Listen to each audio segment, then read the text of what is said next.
Alhamdulillah kita sudah sampai tadi di dasarnya Gunung Sur. Baru sampai di mana? Belum naik. Sampai nomor boten, Pak? Pak Soekarno tidak sampai, Pak? Boten deh. Itu baru dasarnya. Itu saja ada yang istirahat di sana. Ketinggalan. Semoga kita dapat menyesuaikan dengan telapak kaki Nabi Muhammad SAW, mengikuti sunnah-sunnah beliau dengan kita mencari jejak-jejak sejarah kehidupan Kanjeng Nabi Muhammad SAW.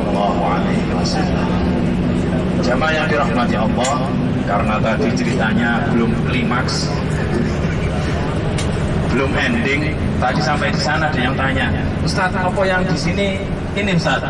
Ya tadi ceritanya belum selesai, Pak. Karena Masya Allah ya, terasa cepat sekali bisnya ini tadi. Bannya mungkin bundar ya. Bundar. Jamaah yang dirahmati Allah, kita teruskan ya, biar endingnya itu ada, tidak setengah-setengah.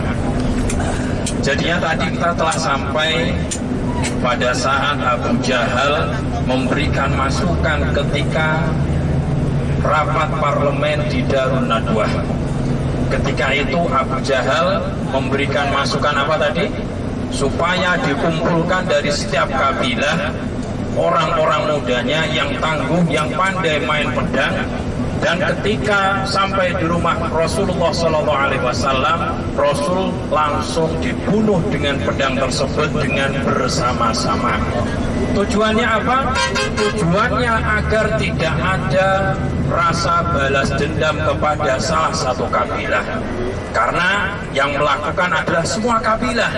Jadi kabilahnya Kanjeng Nabi Muhammad, kabilah Abdul Manaf, tidak bisa balas dendam kepada salah satu kabilah dari kaum kafir Quraisy.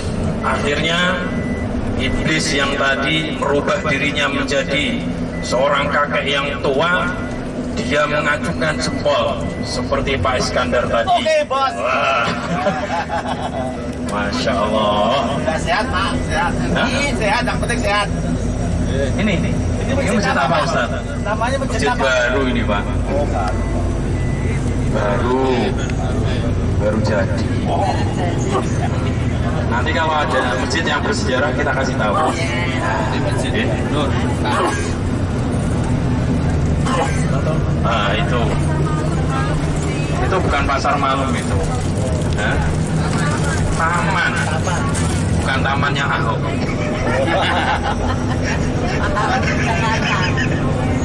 Sampai orang aja dulu taman. Ya kita teruskan ke sejarah, jangan lihat tamannya. Ya, ketika iblis ini menyetujui apa yang diberikan oleh Abu Jahal, ya, akhirnya pada waktu itu juga dikumpulkanlah anak-anak muda dari setiap kabilah. Dan akhirnya pada malam itu juga mereka mengepung rumah Kanjeng Nabi Muhammad SAW dengan siap membawa pedangnya yang sangat tajam-tajam. Dan pada waktu itu Rasulullah ditemani oleh menantu beliau yang bernama siapa? Ali bin Abi Thalib, Pak. Orang Ali Anwar. Ali bin Abi Thalib. Ya. Ali bin Abi Thalib ini diperintahkan oleh Kanjeng Nabi Muhammad SAW untuk tidur di tempat tidurnya Kanjeng Nabi Muhammad SAW. Sudah? Sudah sampai mana nih? Oh, enggak, Pak. Ini mau ngisi bensin. Oh iya. Bensinnya jenengan. Bu? Beli minum maksudnya. Enggak, baik sekali Nur Alia makan lagi. Nanti kayak Pak Ali, wah baik sekali. Masya Allah. Teruskan lagi ya. Siap, Bos. Nah, kita sambil nunggu roti snacknya ya, sambil saya cerita. Tapi jangan tidur loh Bapak Ibu. Ya. Saya udah berdiri di sini ngomong keras-keras dengan tidur. Baik sekali panjenengan.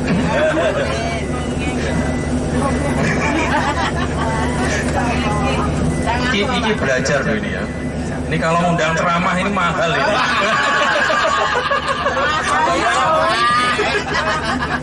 Tidak ada, Pak. Tidak ada. Ya Allah. Jadi jenengan lali Bu. Apalagi kalau undangnya ke Jakarta. Nah, apalagi undangnya ke Jakarta. Beliin tiket sampean. Jadinya jamaah yang dirahmati Allah, ketika malam itu Rasulullah memerintahkan Ali bin Abi Thalib tidur di tempat tidurnya baginda Nabi Agung. Dan Rasulullah berpesan, wahai Ali, nanti titipan-titipan dari orang-orang kafir Quraisy mohon dikembalikan. Jadi pada malam itu juga Rasulullah masih banyak menerima titipan-titipan harta benda dari orang-orang kafir Quraisy. Memerintahkan Ali agar dikembalikan pada waktu pagi harinya.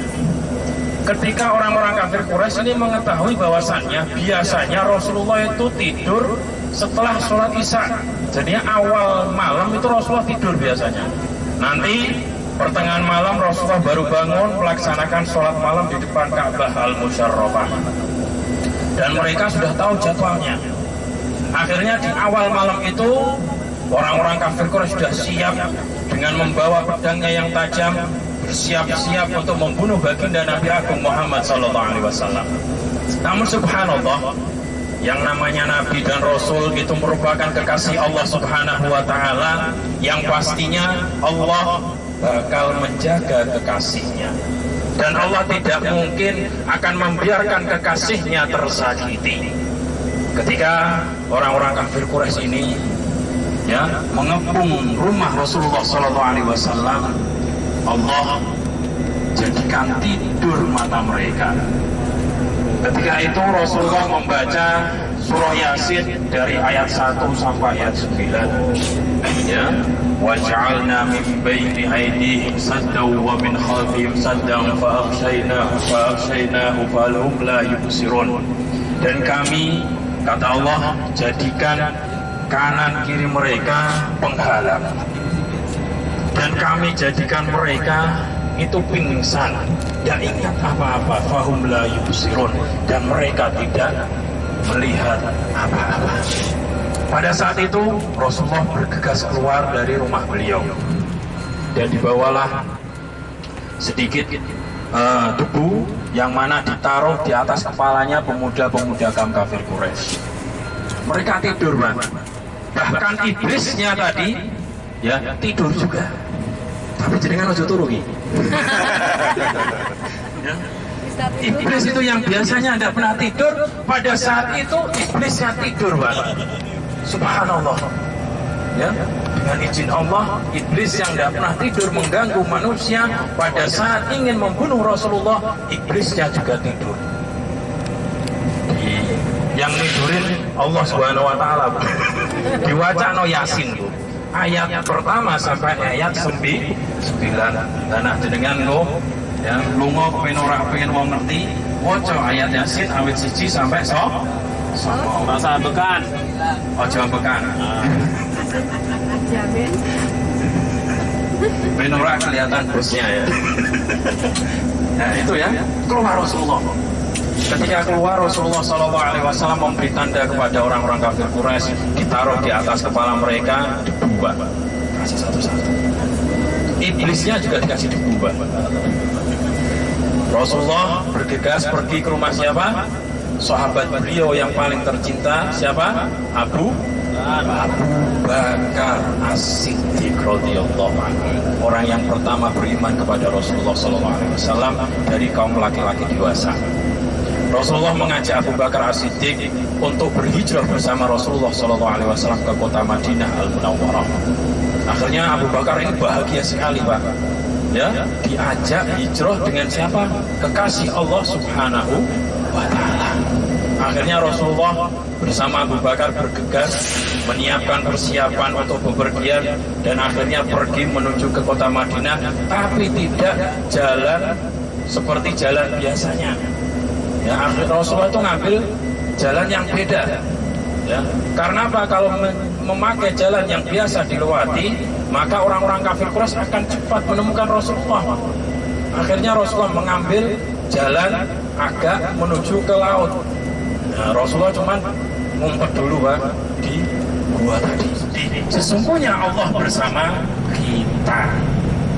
Ya, fa'anzalallahu sakinatahu 'alaiha, dan Allah turunkan rasa tenang kepada keduanya. Ya. Wal jundul ladzi lam yarauha, dan Allah turunkan pasukan yang mana akhirnya orang-orang kafir Quraisy tidak bisa melihat bahwasannya Rasulullah ada di dalam bersama Abu Bakar As-Siddiq. Seketika itu juga Bapak Ibu sekalian, Allah kirimkan pasukannya yang bernama Ankabut, laba-laba. Nah, ini Ankabut di surah di dalam Al-Quran, artinya laba-laba. Dikirimkan laba-laba pada sekitar itu, dan laba-laba langsung bangun rumah Bapak Ibu. Bangun rumah di situ, di depan pintu Gua Thur. Dan dikirimkan juga pasukan Allah berupa burung dara yang mana datang dengan rumahnya langsung, dengan sarangnya di depan pintu masuk daripada Gua Thur, dan ada telurnya. Ketika sampai di situ orang-orang kafir Quraisy dan ahli forensiknya ini, ya, tidak percaya, tidak mungkin, ya. Padahal jejak kakinya sampai situ, Pak. Muhammad tidak mungkin sampai sini. Akhirnya balik lagi. Arafah kurang lebih sekitar 22 kilo dari Masjidil Haram Makkah Al-Mukarramah. Sudah mau ke sini? Ya. Nah, ini sudah mau memasuki Arafah. Kata Kanjeng Nabi, Al-Hajju Arafah. Haji itu intinya di mana? Di Arafah. Maka di dalam rukun haji dan rukun umroh itu bedanya hanya satu. Kalau di haji ada wukuf di Arafah, kalau di umroh tidak ada wukufnya. Hanya ihram atau niat umroh, tawaf, sa'i, tahallul, dan tertib di antara rukun yang 4 ini. Sedangkan kalau haji ditambah satu lagi, yaitu apa? Wukuf di padang Arafah. Ya, itu sudah terlihat sebelah kiri Bapak Ibu, itu kuning-kuning itu tanda masuk Arafah. Sekarang padang Arafah tidak disebut padang lagi, karena sudah rimbun dengan pepohonan sehingga disebut dengan Taman Arafah. Banyak sekali pohon akasia yang ada di Arafah ini. Orang sini nyebutnya pohon Soekarno Bapak Ibu. Pak Soekarno ini punya jasa besar di kota Mekah ini. Seperti tempat sa'i, nah, itu di tingkat itu atas usulan daripada Pak Soekarno. Pohon-pohon yang ada di Mekah dan Madinah di seluruh Arab Saudi, akasia itu dari Indonesia. Yang ngisi siapa? Yang ngasih Pak Soekarno. Masya Allah. Semoga pahalanya selalu mengalir pada beliau. Amin ya Rabbal alamin. Penghijauan semua ini. Keren Bapak Ibu ya. Arafah. Ada anak yang punya nama anak Arafah? Tidak punya ya. Anak lanang apa? Hah? Anak lanang. Anak lanang. Anaknya apa? Ataupun tahu. Ya. Kenapa dinamakan dengan Arafah? Arafah karena ada beberapa pendapat ulama. Yang pertama, bahwasanya ketika Nabi Ibrahim alaihissalam diberi pembelajaran, ya, ini kuning-kuning itu Bidayatul Arafah. Arafah start here gitu belakang. Ya ini Arafah start here. Bener ya? Ya. Tulisannya bacanya bener ya? Arafah start here. Bisa bahasa Inggris saya. Lumayan. Start diri, kalau udah orang diri. Kita teruskan Bapak Ibu sekalian, dinamakan Arafah. Arafah nopo toh sampai tempat ini dinamakan Arafah. Salah satu ulama mengatakan bahwasannya ketika Nabi Ibrahim alaihissalam diberitahu oleh malaikat Jibril tentang manasik haji, ya, tentang manasik haji, ketika sampai di Arafah ini malaikat Jibril tanya kepada Nabi Ibrahim alaihissalam, ya Ibrahim, hal arafta, hai Ibrahim, apakah engkau sudah mengetahui, hai Ibrahim, sudah paham engkau Ibrahim? Kata Ibrahim, araftu, iya, aku telah mengetahui. Makanya di sini langsung bahaya. Nah, apa jawaban Siti Aisyah? Ibu-ibu nih ya, kalau ditanya sama suami, kasih sayang. Nah, di sini ada yang punya keyakinan apabila itu di atasnya itu, nah itu ada apa itu? Batu, ada tugu. Nah, itu tugunya tidak pernah warnanya putih, Bapak Ibu. Setiap dicat putih ireng meneh, dicat putih ireng meneh. Ditulisi. Gara-gara ditulisi ku yo. Ada yang berkeyakinan ibu-ibu sing ra bojo iki. Padahal pastinya orang asal bojone. Waduh, Pak Iskandar aja munggah Pak ya. Oh sing ditulis apa jenengane niku kono? Ya ditulis nanti nama istri kita ya toh, biar langgeng, hidupnya sakinah mawadah warahmah, punya keturunan yang soleh dan soleha. Amin ya robbal alamin. Nanti ya keluarganya bisa umroh lagi, sama Nur Alia, amin, bisa haji, masya Allah, Bisa haji sama Nur Alia. amin, bisa haji sama Nur Alia bisa.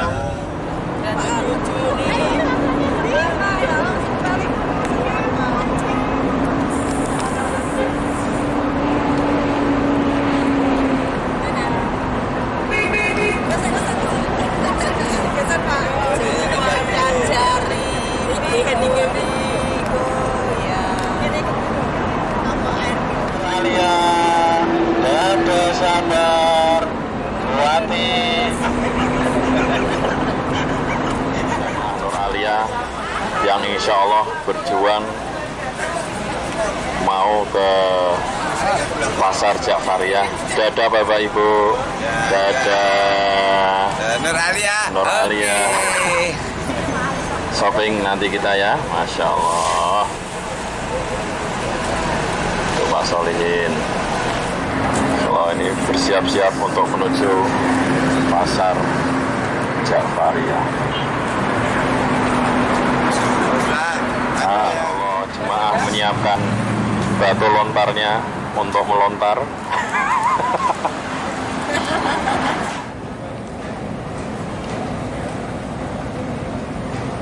Nah, kita baru sampai di Bandara Changi Jamaah Nur Alia. Insya Allah.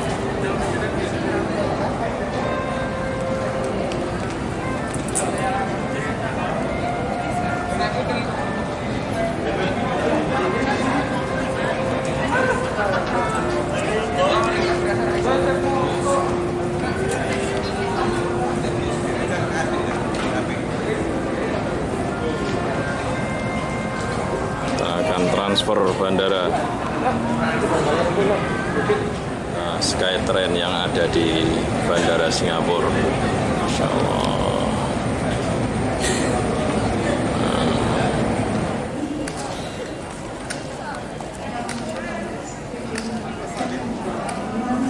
Tadi transfer.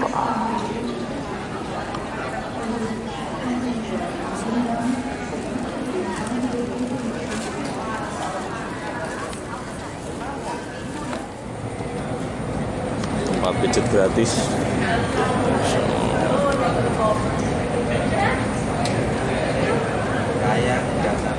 Oh, Jamaah Nur Alia sedang antri makan di Kilinyi. Pak, mangannya apa, Pak? Insya Allah. Servis dari Nur Alia. Ora sendok itu gini. Jaluk toh. Oh, Mbak Yayu ini sedang antri ini. Insya Allah. Nikmat Mbak Yayu. so much, sir. Thank you.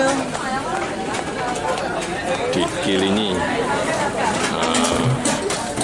Keren, Jamaah Nur Alia mangan ing Singapura. Pun Masya Allah. Gimana? Enak? Saya belum tes. Belum tes? Oh, Pak Syukur yang ngetes ini. Gimana? Rasanya luar biasa enak. Bahkan kalau rantai kengeteknya aku di Masya Allah. warung ini kengeteknya lagi. Lagi tambah iki kuning Belum tambah gini ya Allah. Gimana? Masya Allah. Luar biasa Pak Syukur. Oke, tiga-tiga. 4, 5. Semua kari ayam nasi ya. Nanti. Ayo, Pak. Antri. 4, 5. Nanti. Tunggu sekejap. Tunggu. Tulis dulu. 5 kari ayam nasi. 5 DO. Naik. Amin kasih. Tunggu sekejap. Masya Allah. Mbah ki antri ning sedelo to Pak, antri se. Oh ya, 3. Nah, Ya, go. Masya Allah. Ya, go. Oke. 5 orang. Enak Burger King. Ya, bergenting enak lah. Burger King enak. Halal. Halal. Masya Allah. Tinggal milih dari Nur Alia. Masya Allah. Sana jauh. Jauh. Yang dekat ya yang ini yang berdekatan.